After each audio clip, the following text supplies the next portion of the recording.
우리가 믿는 기독교 신앙은 두 가지 중요한 본질적인 요소를 가지고 있습니다. 그것은 바로 교리와 실천이라는 두 요소입니다. 이 교리와 실천은 우리가 믿는 기독교 신앙을 구성하는 중요한 두 축이라 할 수 있습니다. 교리가 무엇입니까? 교리는 신앙의 이론적 측면으로서 우리가 믿는 대상, 우리가 믿는 내용을 응축해서 믿음의 핵심을 설명해 주는 것이 교리다라고 말할 수 있습니다. 반면에 실천은 신앙의 실제적인 측면으로서 우리가 믿고 고백하는 교리를 우리의 실제적인 삶 속에서 적용하고 살아내는 것이 우리 신앙의 실천의 부분이라고 말할 수 있습니다. 여러분 한번 생각해 보세요. 신앙생활에 교리는 있는데 실천이 없으면 형식이 있는데 내용이 없는 것처럼 이 빈 껍데기와 같은 것 아니겠습니까? 반면에 실천이 있는데 교리가 없으면, 내용이 있는데 형식이 없으면요, 그 내용이 무엇을 말하는지 종잡을 수가 없게 되는 거죠. 그런 점에서 우리 신앙생활 속에서 교리와 실천은 서로 균형을 이루고 상호 보완적으로 작용하는 중요한 우리 신앙의 본질적인 두 요소라 할 수 있습니다. 교리를 알아야 내가 행하고 있는 것이 무엇인지 그 내용과 실체의 윤곽을 우리가 알 수 있고요, 또 실천은 내가 무엇을 해야 하는지 그 우리의 행위의 실제적 방향과 목적을 제시해 주기 때문에 또한 실천 역시 아주 중요한 것이라 말할 수 있습니다. 그런 점에서 기독교 신앙은 이 교리와 실천이 함께 균형을 이루고 조화를 이루는 것이 신앙이고, 그게 건강한 믿음의 모습이라 할 수 있습니다. 지금까지 우리가 함께 묵상하고 있는 이 로마서는 전체가 1장부터 16장까지 구성되어 있습니다. 이 로마서 전체를 우리가 크게 두 부분으로 나눌 수가 있는데요, 한 부분은 1장부터 11장까지의 말씀인데 이 부분을 우리가 교리편이라 말씀합니다. 또 하나는 우리가 오늘 본문부터 시작하는 이 12장부터 16장 마지막 장까지 말씀을 우리가 또 하나의 부분으로 나눌 수 있는데, 이 부분의 말씀 우리가 실천편이라 이야기할 수 있죠. 지금까지 우리가 1장부터 11장까지 교리편을 우리가 함께 말씀을 묵상했는데요, 그 말씀의 핵심은 간단합니다. 우리가 어떻게 구원을 받을 수 있는가? 우리가 구원을 받을 수 있는 것은 율법을 지키거나 율법을 행함으로 있지 않고 오직 하나님의 은혜로 예수 그리스도를 믿음으로 말미암아 우리가 구원을 받는다라는 구원의 이론적인 이 교리의 측면을 지금부터 1장부터 11장까지 우리가 함께 보아왔습니다. 그리고 오늘 본문부터 12장부터 16장까지 이제 실천편으로, 그러면 구원받은 우리 믿는 성도가 그럼 이 땅에서 우리가 구원받은 성도로서 어떻게 믿음의 삶을 살아야 하는가, 그 삶의 윤리적이고 실제적인 측면을 우리가 이제 나누는 것이 바로 오늘 본문부터 시작되는 16장까지의 실천편의 말씀이라 할 수 있습니다.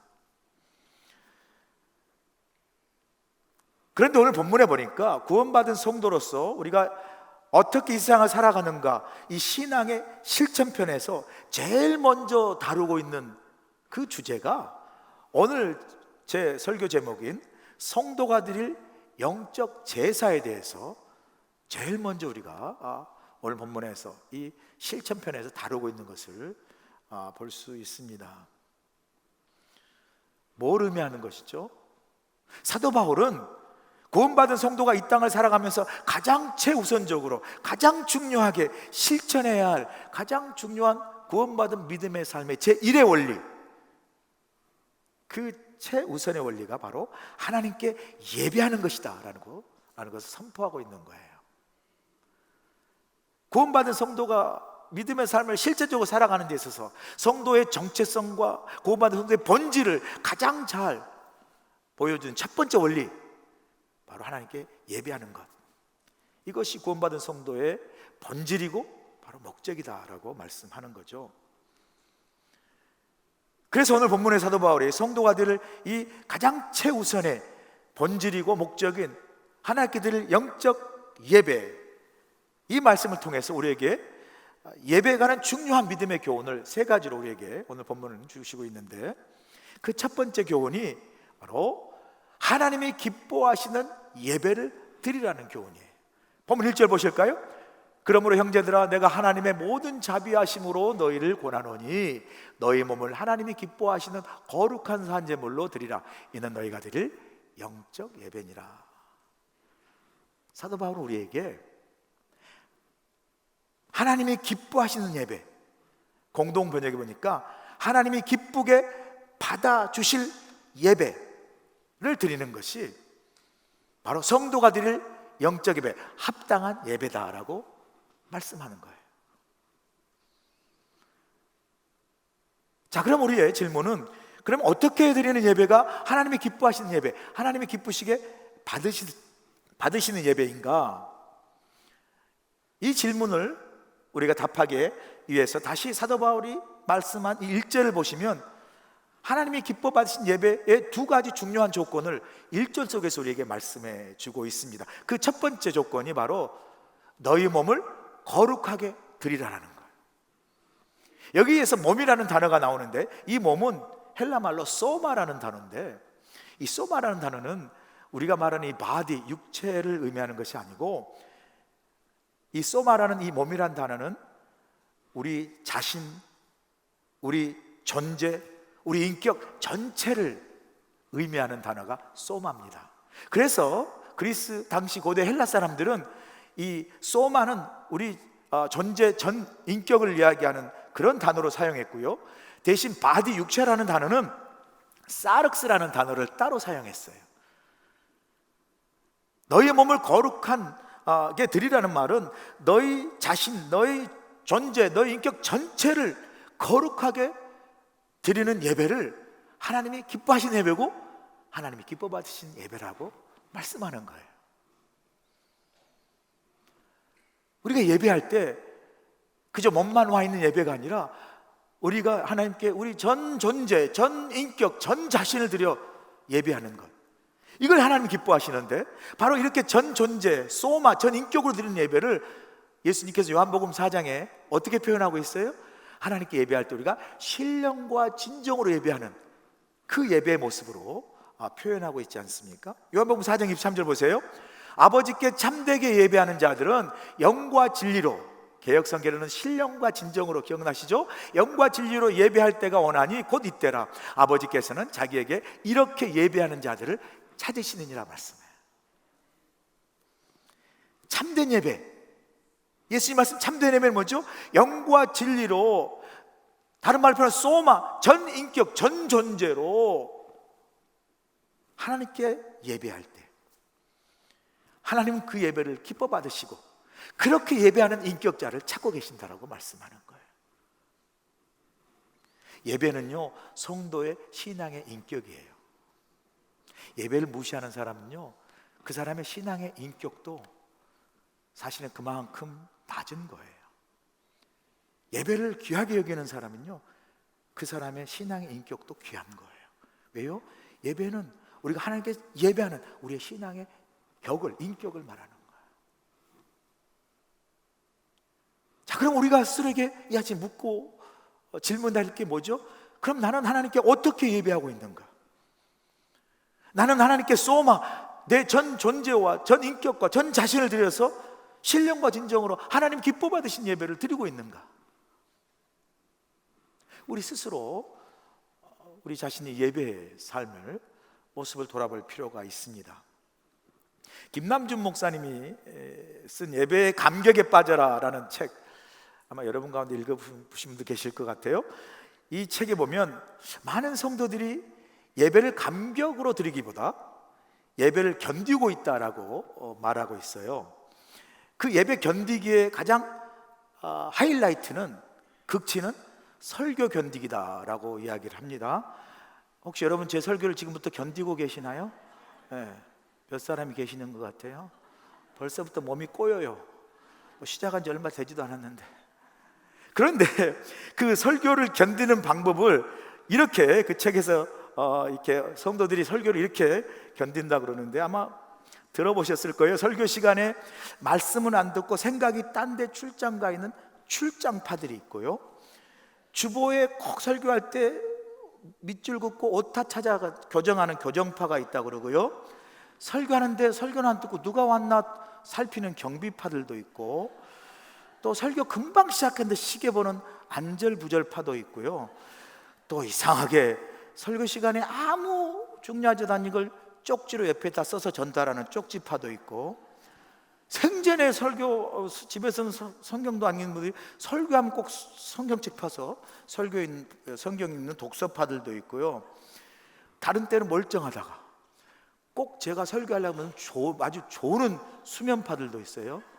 조금 뭐한 분들은요, 앞뒤로 아멘 하면서 그냥 조는 아멘파도 있고요, 또 그냥 대놓고 이렇게 비스미 아주 그냥 대놓고 주무시는 아주 안면 몰수파들도 계세요. 아니, 이런 분들이 있어요. 여기 있으면 다 보여요, 여러분. 뭐 숨어서 안 보이는 것 같죠? 올라와 보세요. 다 보여요. 여러분 어느 파세요? 우리 모두는 여기 말하는 이파 저파도 아니고요, 바라기는 신령과 진정파이길 간절히 축원합니다. 신령과 진정파, 다른 파가 아니라. 여러분 한번 생각해 보세요. 만약에 여러분이 예배를 견디고 있다면 진실이 무엇인지 아세요? 여러분이 예배를 견디는 것이 아니라 하나님이 여러분의 예배를 견디고 있는 거예요. 여러분이 예배를 견딜 정도로 신령과 진정이 빠져있는 예배를 드린다면 그건 여러분이 예배를 견디고 있는 것이 아니라 그 신령과 진정이 빠져있는 견디는 예배를 하나님이 견디고 계세요. 그게 사실은 진실이에요. 우리가 예배를 견디는 것이 아니라 하나님이 우리 예배를 견디고 있다는 사실을 우리가 깨달을 필요가 있습니다.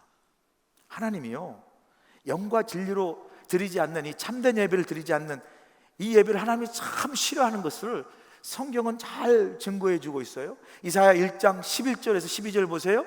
여호와께서 말씀하시되 너희의 무수한 재물이 내게 무엇이 유익하뇨? 나는 순양의 번제와 살찐 짐승의 기름에 배불렀고 나는 수송아지나 어린 양의 순념새피를 기뻐하지 아니하노라. 내가 내 앞에 보이러 오니 이것을 누가 너희에게 요구하였느냐? 내 마당만 밟을 뿐이니라. 신령과 진정으로 드리지 않는, 참된 예배를 드리지 않는 그런 우리들에게 하나님 말씀하세요. 무수한 순양과 순념소와 수송아지 제물을 가지고 나에게 신령과 진정이 빠져있는 소마 전 인격으로 드리지 못하고 겉으로 보이는 그런 형식적이고 외형적 예배를 드리는 우리에게 하나님 말씀하세요. 누가 너에게 이런 걸 요구하였느냐? 너희는 성전 마당만 밟을 뿐이다라고 우리에게 책망하시는 거예요. 또 말라기 1장 10절에 말씀합니다. 만군의 여호와께 이르노라. 너희가 내 제단에 헛되이 불사르지 못하게 하기 위하여 너희 중에 성전문을 닫을 자가 있었으면 좋겠도다. 내가 너희를 기뻐하지 아니하며 너희가 손으로 드리는 것을 받지도 아니하리라. 신령과 진정은 우리 존재를 드리지 않는, 참된 예배를 드리지 않는, 그래서 제단을 헛되이 불사르게만 하는 그런 헛된 예배를 참다 못해 하나님 오죽했으면 너희 중에 누군가가 일어나 성전문을 그냥 닫아버렸으면 좋겠다. 그렇게 소마 전 인격 전 존재로 드려지지 않는 예배, 이걸 내가 기뻐하지도 않고 받기도 원치 않는다라고 우리에게 말씀하지 않습니까? 이건 하나님의 우리를 향한 경고고 책망이죠. 여러분 예배의 수준이 여러분의 믿음의 수준이에요. 여러분의 믿음의 수준은 여러분의 예배의 수준을 넘어갈 수가 없습니다. 한 교회의 영적 수준은요, 그 교회 예배 수준에 달려 있어요. 한 교회의 영적 수준이 그 교회 드리는 예배 수준을 넘어갈 수가 없습니다. 여러분이 다른 출장 가셔서요, 우리 오늘 많이 방문하신 것처럼 어느 교회 예배를 드려보시면요, 그 교회의 예배의 수준이 그 교회의 영적 수준이에요. 어느 교회는 예배가 은혜가 막 풍성한가 하면 어느 예배는 예배 속에 하나님 은혜가 느껴지지 않는 그런 예배도 경험한 그런 여러분 경험 없으신가요?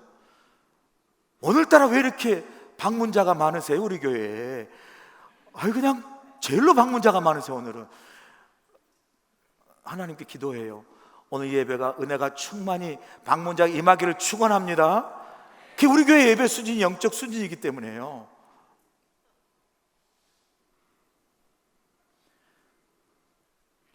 그런가 하면 사도 바울이 1절에서 하나님이 기뻐 받으신 예배의 두 번째 조건은 너희 몸을 거룩한, 그 다음에 중요하죠, 산 제물로 드리라. 여기 산 제물이라는 단어가 중요해요.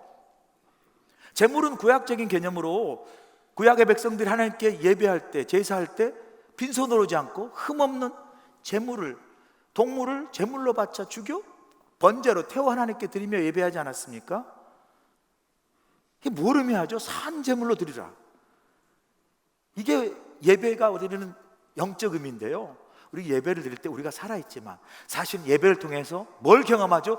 우리가 제물처럼 하나님 앞에 우리 자신이 죽는 것을 경험하는 게 예배라는 거예요. 예배는 우리 자신이 죽는 거예요.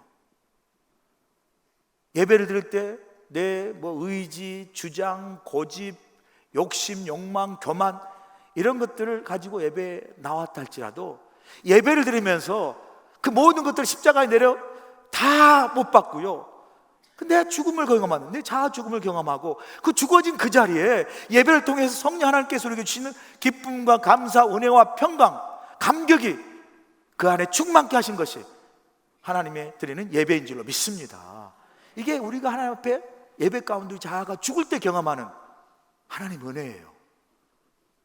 여러분 예배할 때 하나님 앞에 죽는 경험이 없으면요, 예배를 드리고 왔다가 고집스러운 여러분, 교만한 여러분, 욕심만 여러분 그대로 여러분 모습으로 돌아가는 거예요. 우리가 예배할 때 내 욕심, 내 고집, 내 의지, 내 자신의 죽음을 경험하고 그 자리에 하나님의 임재와 은혜와 기쁨과 평안으로 다시 우리가 거듭나고 다시 태어남으로, 예배가 내 자아의 죽음, 내 자신의 죽음을 통해서 하나님의 은혜로, 하나님 주신 그 예배의 감사와 기쁨과 감격으로, 그래서 예배 들어올 때 여러분과 예배 드리고 나갈 때 여러분이 들어올 때는 삶의 무거운 짐을 가지고 들어왔다 할지라도 여러분의 짐과 여러분의 자아가 죽음으로 그 자리에 하나님의 은혜와 기쁨과 평강으로 채워주시는 그 감격으로 돌아가시는 여러분 되시길 간절히 축원합니다. 두 번째가 또 우리에게 주신 예배 교훈은요, 삶이 곧 예배가 되게 하라는 교훈이에요. 본문 2절 보세요. 너희는 이 세대를 본받지 말고 오직 마음을 새롭게 함으로 변화를 받아 하나님의 선하시고 기뻐하시고 온전한 뜻이 무엇인지 분별하도록 하라 말씀하지 않습니까? 여기 보면 그 전반 구절에 이 세대를 본받지 말고 라는 구절이 나오죠. 이 세대는 뭐죠? 이 세상을 말하는 거죠. 이 세대를 본받지 말라. 예배의 관점에서 중요한 개념은 뭐냐면요, 예배가 교회 성전 안에서만 드리는 것이 아니라 예배는 세상에 나아가 우리가 세상 속에서 하나님 믿고 예배하는 예배자의 삶을 살라는 말씀의 교훈이에요. 예배가 교회 안에 이 성전 안에서만 국한된 예배가 아니라 예배가 삶 전체로 확장되고 확대되어져야 된다 라고 말씀하는 거죠. 간단히 말하면 삶이 곧 예배가 되게 하라 말씀합니다. 유명한 가톨릭 신학자 한스 퀸 교수는 그의 책 교회란 무엇인가에서 교회를 두 종류로 분류를 했어요. 하나는 교회는 모이는 교회다, gathering church. 그 한 교회에 본질이 있는가 하면 또 하나의 교회의 본질은 흩어지는 교회, gathering church의 두 본질이 교회의 중요한 본질, 두 가지 속성을 가진 본질이라고 말씀을 합니다. 모이는 교회는 우리가 이렇게 이곳에 모여 예배하는 우리 교회를 말하는 거죠. 여기서 예배드리고 교제하고 훈련받고 봉사하는 거, 이게 게더링 처치, 모이는 교회죠. 또 하나는 흩어지는 교회, 스캐더링 처치는 성전 안에서 예배드리는 성도가 이제 성전 문 밖을 나가 흩어져서 가정으로, 직장으로, 학교로, 일터로 가는 것을 말하죠. 그리고 그곳에서 삶으로 예배를 드리는 걸 말하는 거죠. 예배를 삶으로 살아내는 것. 사단이 바로 이 부분을 공격해요. 어떻게 해요? 우리에게 모이는 이 교회 성전 안에서만 예배고 성전 밖을 나간 우리의 삶은 예배가 아닌 그저 세상의 삶으로 살아가도록 그 신앙의 이중성, 예배의 이중성을 우리에게 자연스럽게 받아들이도록 우리를 시험하는 게 사단의 공격이에요. 그래서 우리의 신앙의 삶을 교회 예배 따로, 세상 삶 따로, 이 따로따로의 신앙, 그죠? 교회에서 예배의 신앙 따로, 세상의 내 삶의 모습 따로, 이 따로따로의 신앙이 교회와 성도를 무기력하고 무능하게 만드는 사단의 공격이라는 거죠. 교회 예배하는 모습과 세상의 성도의 삶의 모습이 따로따로함으로 세상에서 예배자의 삶에 능력으로 살지 못하게 하고, 나아가 세상 사람들에게 복음을 증거하고 전도하는 이 복음의 능력과 역사를 가로막는 걸림돌이 되게 하는 거예요. 우리가 주위에 교회 다니면서 교회 다니는 모습으로 삶의 모습도 잘 아름다울 때, 야, 참 저 사람은 교회 다니고 참 사람이 정말 아름다운 믿음의 모습을 산다라고 우리가 그 사람을 인정하는가 하면, 야, 저 사람이 교회 다녀? 야, 교회 다니는 사람이 저럴 수 있어? 라는 모습으로 오히려 또 교회를 어렵게 하는 우리가 삶의 모습을 우리가 주의해 보지 않습니까? 흩어지는 교회로서의 우리의 성도의 사명은 바로 우리의 가정과 직장과 일터가 뭐죠? 흩어지는 교회 현장이라는 거예요. 우리 삶의 현장 속에서 성전에서 안에서뿐만 아니라 삶의 모습 속에서 예배는 사실 하나님께 구별된 믿음의 행위잖아요. 그래서 삶 속에서도 하나님을 예배하는 구별된 삶을 살아가는 것, 이것도 흩어지는 성도, 교회의 성도로서의 예배의 삶이라는 거죠. 그래서 어떤 신학자는 교회 예배가 끝났을 때 그때 바로 예배가 시작된다 라고 말을 합니다. 삶이 곧 예배라는 거죠. 자, 그러면 또 우리가 한번 멈춰 생각해 보죠. 그러면 삶이 곧 예배가 된다는 것은 구체적으로 무엇을 말하는 건가? 본문 2절 다시 한번 보시죠. 이렇게 말씀하지 않습니까? 너희는 이 세대를 본받지 말고 오직 마음을 새롭게 함으로 변화를 받아 라는 말씀이 나오죠. 그러니까 삶이 곧 예배가 되게 된다는 게 뭔가, 그걸 조금 더 구체적으로 표현하면요, 예배를 통해서 우리의 마음이 새롭게 되어지고 예배를 통해서 삶이 변화되는 게 사실은 삶이 예배가 되는 삶의 모습이라고 말씀하는 거예요. 삶이 예배가 되는 구체적 증거의 모습은요, 마음이 새로워지고 삶이 변화되는 것이라고 말씀하는 거죠. 우리가 예배를 드리는데, 그렇게 많은 예배를 드리는데 우리의 삶과 우리의 심령이 변화되지 않는다면 우리가 드리는 예배에 과연 능력이 있는 겁니까? 과연 우리 예배에 정말 하나님의 역사가 임하는 겁니까? 그렇게 많은 예배를 드리면서도 우리의 심령이 새로워지지 않고 우리의 삶이 변화되지 않는다면 과연 우리가 드리는 예배에 하나님의 능력과 역사가 작동하는 겁니까? 아니라는 거죠. 어떤 교회에 부흥회가 있었습니다. 부흥회 마지막 날에 어떤 성도 부인이 이불을 싸들고 교회 와서 하는 말이, 우리 남편은 교회에 나오면 천사인데 집에만 오면 완전히 딴 사람이 됩니다. 그래서 이불을 싸와서 이제부터 교회에서 살려고 합니다. 그렇게 이야기했다라는 거 아니에요. 농담 같지만 우리의 신앙의 두 얼굴의 민낯을 보여주는 뼈 있는 농담 같은 진담 아니겠어요, 여러분? 이 한 성도가 집사, 권사, 장로, 목사인 제가 될 수 있어요, 여러분. 우리 두 딸이 저에게 종종 이런 말을 해요. 별로 저는 듣기 싫은 말이에요. 그런데 가끔씩 해요. 뭐라고 이야기하냐? 아버지는 교회에서 한 것처럼 집에서도 해봐. 이게 참 난 기분이 나빠요. 그게 뭔가 막 그냥 화가 나요, 그냥. 그런데다가 제가 좀 화를 내잖아요. 그러면 또 우리 두 딸이 뭐라는 줄 아세요? 아빠 이렇게 하는 거 교회 성도에게 확 광고해버린다, 뭐 이래요 또. 그러면 또 열이 확 나. 실제적으로 이렇게 말한다니까요. 아주 협박을 해. 아주 무서워 죽겠어요, 제가. 근데 여러분, 왜 화가 나는 거죠? 왜 화가 나는 거예요? 저한테 그런 모습이 있기 때문에 화가 나는 거예요. 마치 저를 꽉 집어서 보이고 싶지 않는 걸 막 집어서 말하는 것처럼, 그게 일부분 나의 모습이기 때문에 내가 화가 나는 거예요.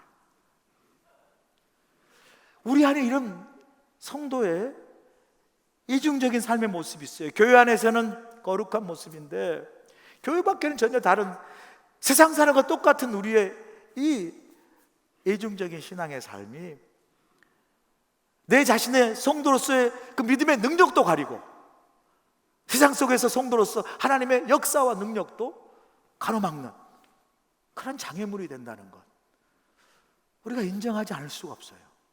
인정하지 않을 수가 없어요.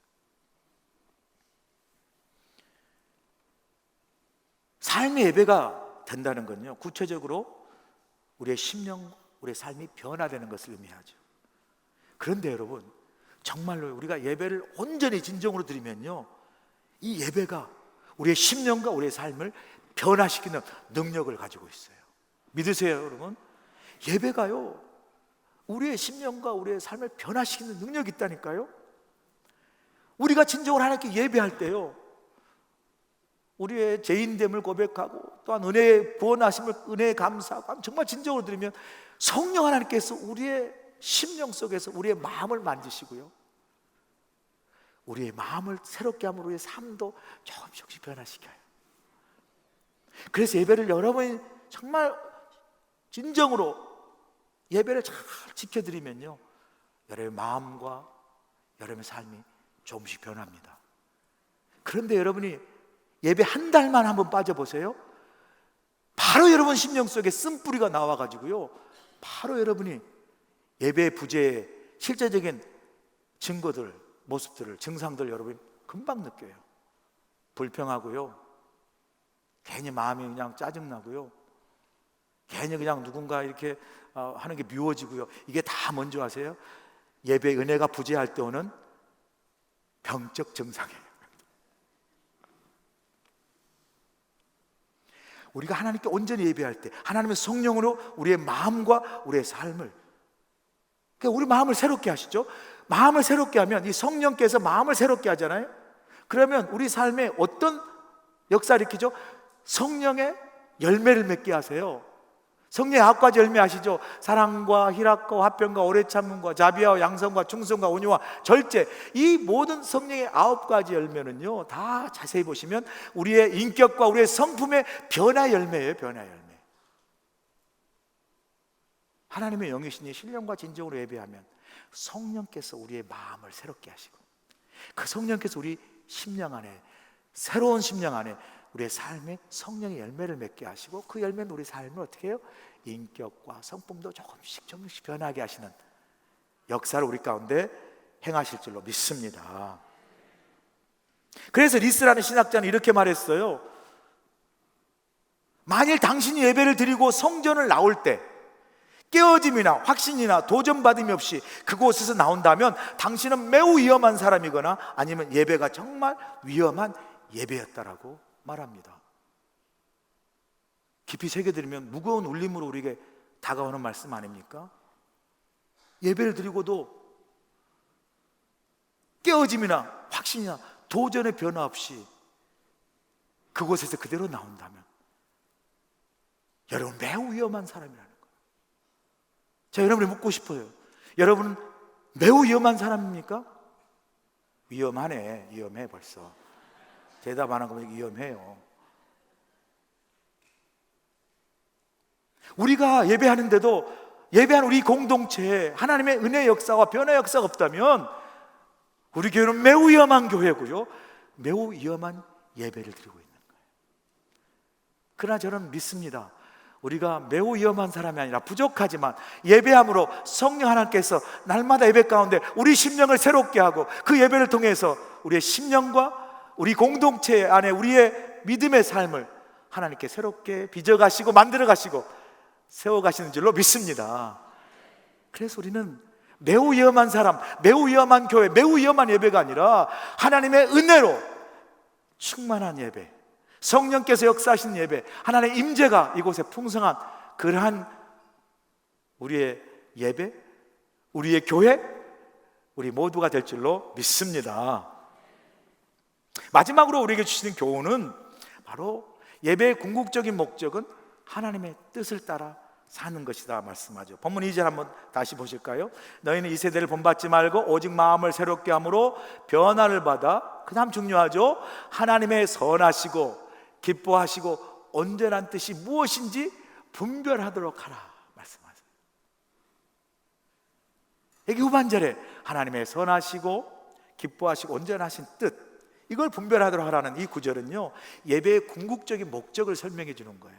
우리가 예배를 신령과 진정으로 하나님이 기뻐하신 예배를 드리고, 그리고 그 예배가 확대되어 우리 삶이 곧 예배가 되는 삶을 살아가야 할 궁극적인 이유, 그 이유는 어디로 향합니까? 우리의 삶이 어떻게 해요? 하나님의 선하시고 기뻐하시고 온전한 뜻을 따라 사는 삶으로 나아가는 게 궁극적인 목적이에요. 그래서 예배의 궁극적인 목적이 뭐라고요? 하나님의 뜻을 따라 사는 거예요. 하나님의 뜻이 뭐겠어요? 하나님의 계획이요, 하나님의 소원이고, 하나님의 비전이고, 하나님의 꿈 아니겠어요? 그래서 예배를 진정으로 드리는 사람은요, 예배를 통해서 하나님의 뜻과 하나님의 소원과 하나님의 꿈과 하나님의 비전을 이루고 싶은 사모함이 있고 간절함이 있고 열정이 생겨요. 왜요? 하나님께서 예배를 통해서 하나님의 꿈을 보여주시고 하나님의 뜻을 알게 하시고 하나님의 비전을 보여주시기 때문이에요. 아멘이세요? 이 예배를 통해 하나님이 우리에게 비전과 꿈을 보여주세요. 제가 지난주에 하나님의 신비에 대해서 말씀하지 않았습니까? 저희 형님은 뭐 큰아들이니까 첫 열매로 그냥 목사로 하나님께 드려졌지만, 저는 감사하게도 둘째 아들이기 때문에 뭐 목사 될 일이 하나도 없어요.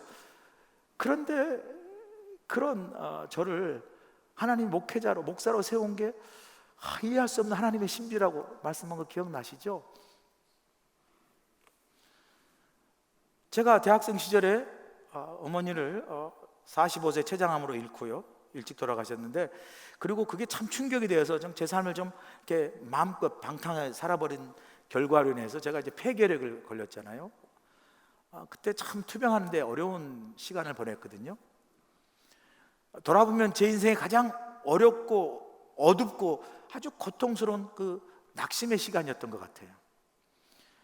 젊은 날에 꿈을 꿔야 되는데 꿈도 꺾이고 삶의 의욕도 꺾이는 그런 시간을 보냈던 기억이 나는데요, 그때 제가 다시 제 삶을 붙들고 일어서고, 그리고 다시 목회자로 제가 서원하고 새로운 삶을 꿈꿀 수 있었던 건요, 제가 그 당시 대학생 선교회 CCC 그 여름 그 산상 집회에 가서 예배하고 기도하는 가운데 하나님께서 제게 하나님의 비전과 하나님의 그 나를 인생을 향한 그 소원과 꿈을, 뜻을 제가 깨닫고 보았기 때문이에요.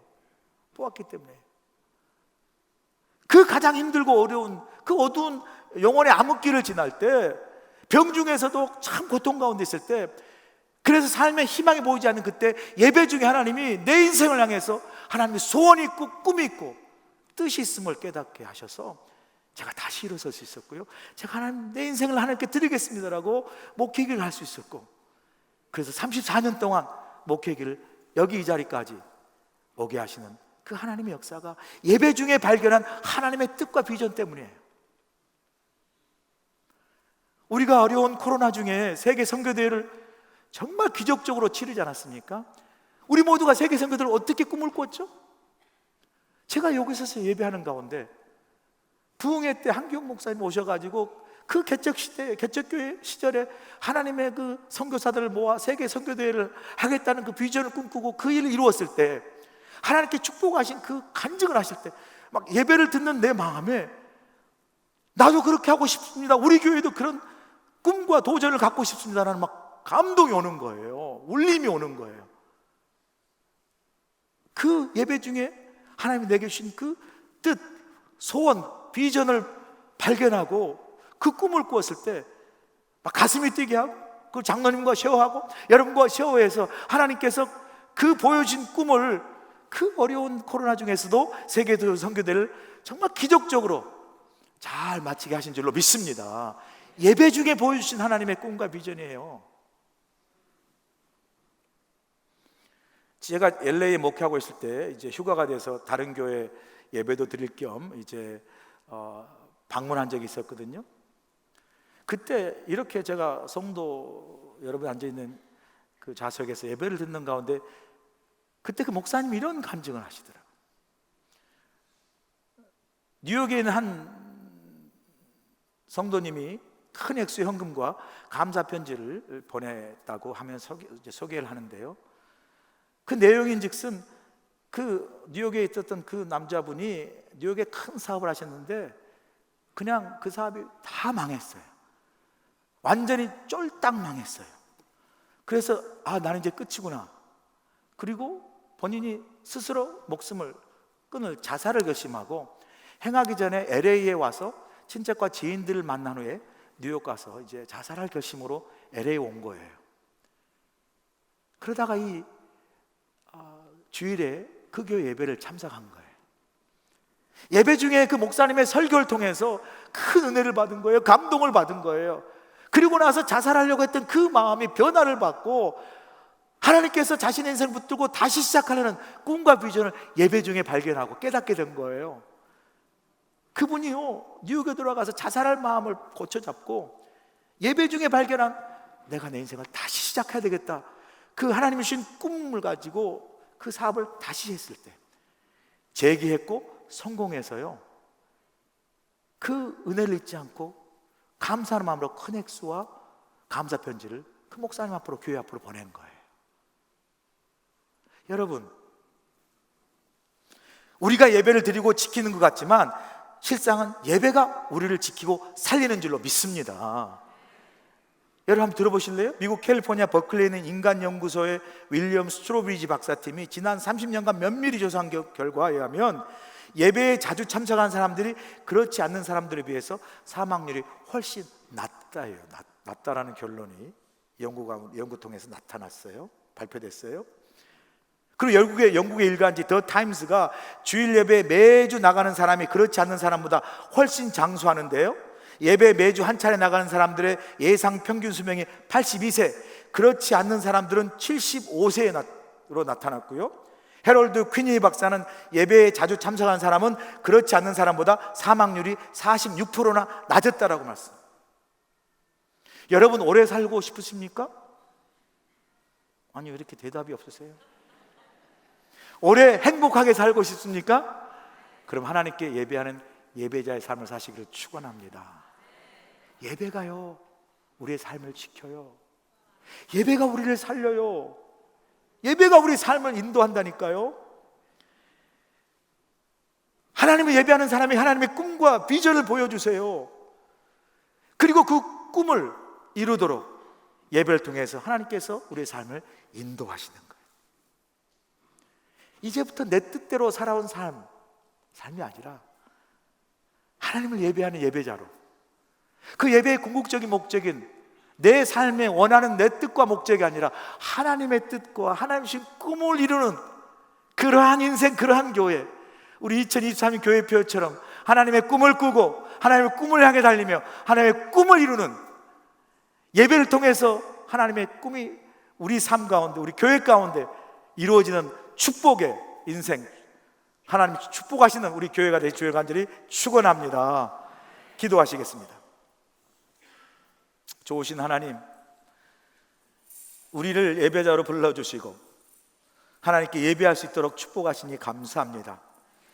하나님, 예배를 통하여 하나님 우리의 영혼이 회복되게 하시고 우리의 삶이 하나님의 뜻을 발견하고 하나님의 꿈을 꾸게 하셔서 예배를 통하여 우리 삶과 우리 교회가 하나님의 꿈을 꾸고 꿈을 향해 달리며 꿈을 이루는 인생, 우리 교회가 되도록 축복하여 주시옵소서. 예수님의 귀하신 이름으로 기도합나이다. 아멘. 이제는 우리 주 예수 그리스도의 크신 은혜와 우리 하나님 아버지의 무한하신 사랑하심과 성령님의 감화 감동 역사하심이 하나님 우리 가운데 예배가 회복되게 도와 주시옵시고 살아있는 예배의 능력으로 세상에 나아가 하나님을 예배하는 믿음의 삶으로 세상을 승리하며 살아나갈 수 있도록 우리 모두 예배의 능력과 예배의 역사와 예배의 회복을 선포하여 세상을 변화시키는 능력 있는 그리스도의 삶을 우리 모두가 살아갈 수 있도록 함께하여 주시옵기를 예수님의 귀하신 받들어 간절히 축원하옵나이다. 아멘.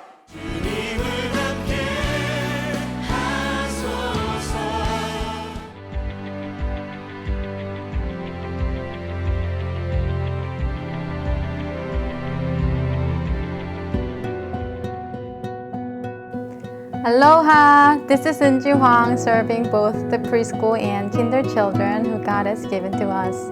We raise our children with the love of God along with wonderful teachers. We're sharing the gospel in various ways so that our children can easily learn the words of God.